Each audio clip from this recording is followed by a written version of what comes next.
Hello everyone. Welcome to Ammu's Simple Maths for Class 10 CBSE Mathematics. This is Amudavalli, your Maths teacher. Dear students, in the previous session I have taught you how to check the collinearity of the 3 points given on a coordinate plane by making use of the distance formula. That is, I hope you can recall the distance formula. That is, the distance between any 2 points given on a coordinate plane can be calculated by the formula, that is square root of x2 minus x1 the whole squared plus y2 minus y1 the whole squared. So this is the distance formula. Okay, now in this session I am going to teach you if 3 points or 4 points are given on a coordinate plane, we can determine whether a triangle can be formed for the 3 points, and using the 4 points whether any quadrilateral can be formed. Like that you can check, and more specifically what are the chances of the 3 points can form an isosceles triangle or an equilateral triangle or a right angled triangle. Like that the 4 points, whether what type of quadrilateral it can form, whether it can form a square or a rectangle or a rhombus or a parallelogram, that we are going to see now. Since to make you to understand in a better manner, I have drawn these figures, so please watch carefully. Now first case we will take ABC are the 3 points with the coordinates x1, y1, x2, y2, x3, y3. So by making use of the distance formula, you have to first find the length of the 3 sides, and if you add any 2 sides length, if it is greater than the third side, then definitely you can make a triangle. You can form a triangle with the help of those 3 points. Once again I will repeat, when 3 points are given on a coordinate plane with the coordinates x1, y1, x2, y2, x3, y3, after finding the length of the 3 sides, if you add up any 2 sides and if that sum is greater than the leftover third side, then definitely a triangle can be formed. Okay, I hope you would have understood this. Okay, then when the 3 points can form a isosceles triangle, please recall the property of an isosceles triangle. What is called an isosceles triangle? In a triangle, if any 2 sides are equal, then it is called an isosceles triangle. So if 3 points are given with the coordinates x1, y1, x2, y2, x3, y3, you are finding the sides AB, BC, CA. In that any 2 sides are found to be equal, then you can determine the 3 points can form an isosceles triangle. Okay, and when 3 points are given with the coordinates x1, y1, x2, y2 and x3, y3, after finding the length of the sides using the distance formula, if you find all the 3 sides A, B, B, C and C are found to be equal, then you can determine and confirm that the 3 points can form an equilateral triangle. Lateral means signs, equi means equal. So you can, the 3 points can form an equilateral triangle. Okay.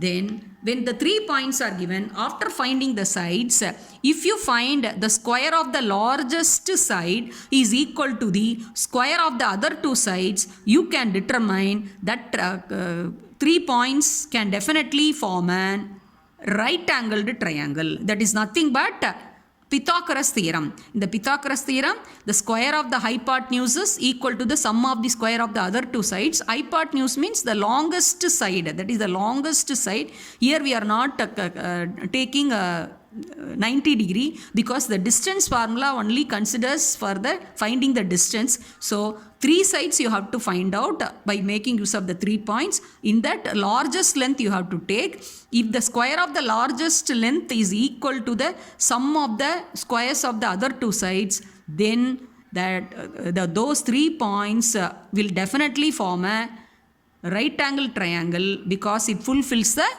Pythagoras theorem. See, for example, I have drawn this figure.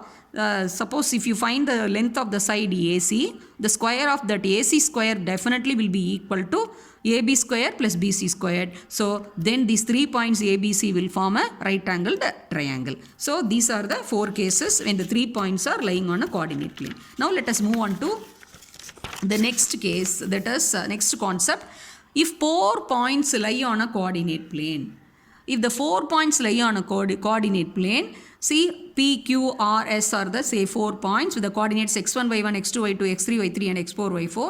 You have to find the length of the sides using the distance formula as usual. P, Q and QR, RS and SP, all the 4 sides you are finding.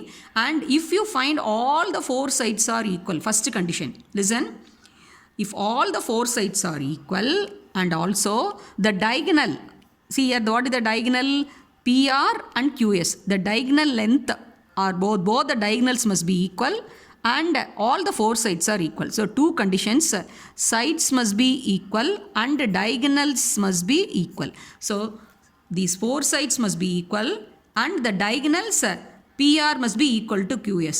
So all these 6 conditions are fulfilled. You can fix up and you can determine that the 4 points given on a coordinate plane can definitely for sure make a square. See these 2 cases, these 2 figures, you can see that you can go through all the 4 sides are equal first. So that is all the 4 sides are equal. First main condition fulfilled and both the diagonals are equal. So then you can decide in these 2 cases the 4 points given on a coordinate plane can form a square. Okay. If the 4 points given on a coordinate plane, if the sides formed, the length of the sides are found to be equal and the diagonals are not equal.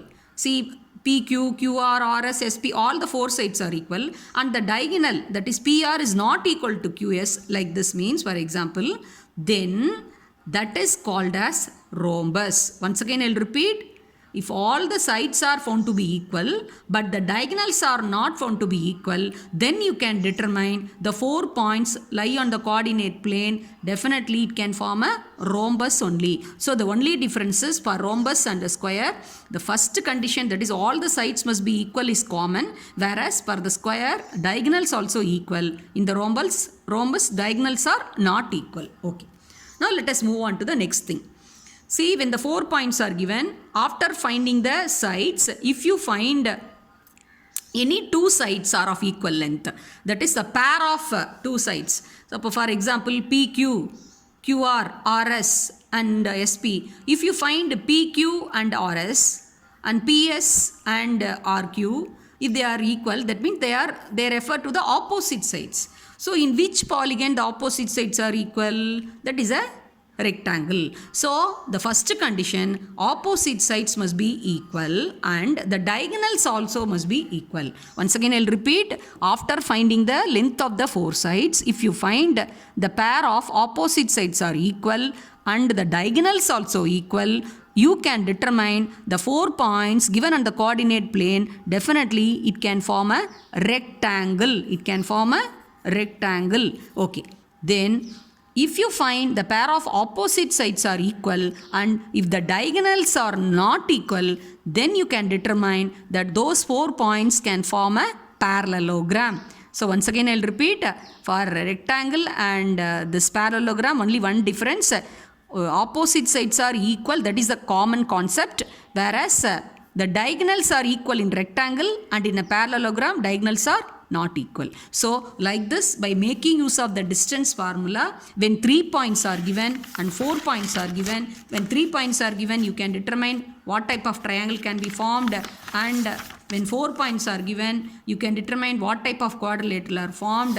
Suppose when 3 points are given, when you add up 2 sides, if it comes to third side, if it is equal to the third side, so you can write your answer very clearly. Since the sum of the 2 sides is equal to the third side, all the 3 points are lying on the same line. They are collinear points. So using these points, no triangle can be formed. Okay, I hope you would have understood the concept. If you have any doubt, you can ask in the comment section, and also don't forget to click the bell icon, and if you want to watch more such videos, you can subscribe the channel and also share with more friends. Thank you students, happy learning.